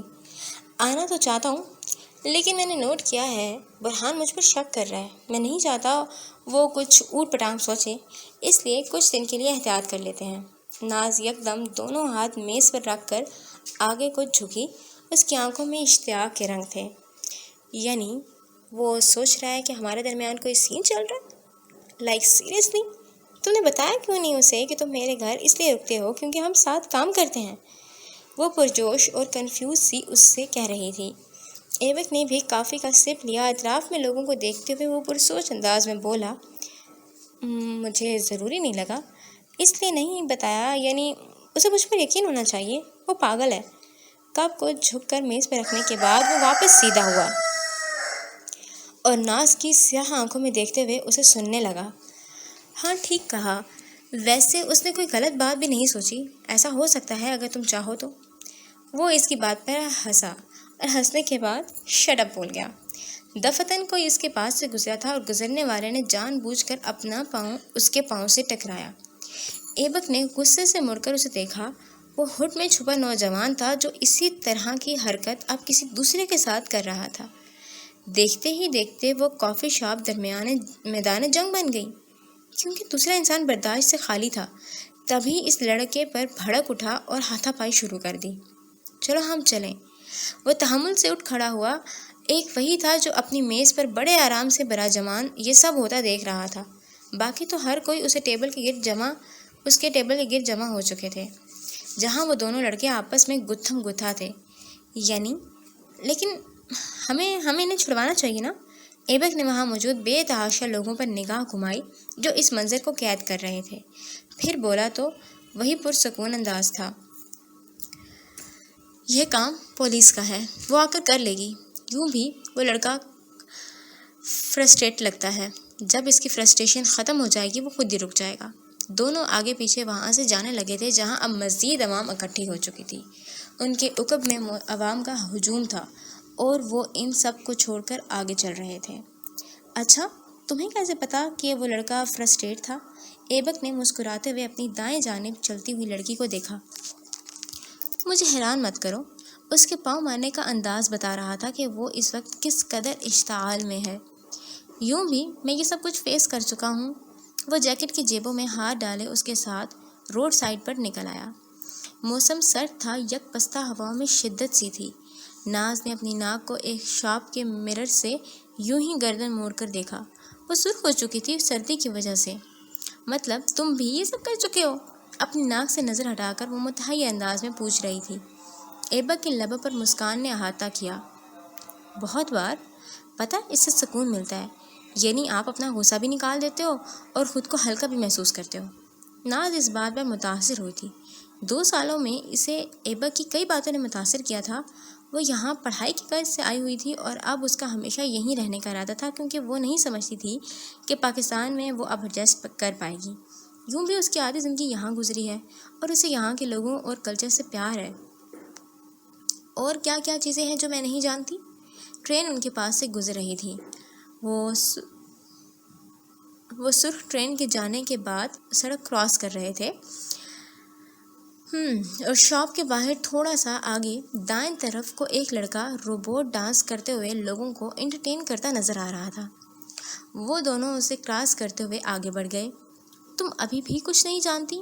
کچھ جانتی ہی نہیں، فقط اس کے کہ میں ایک مجرم ہوں۔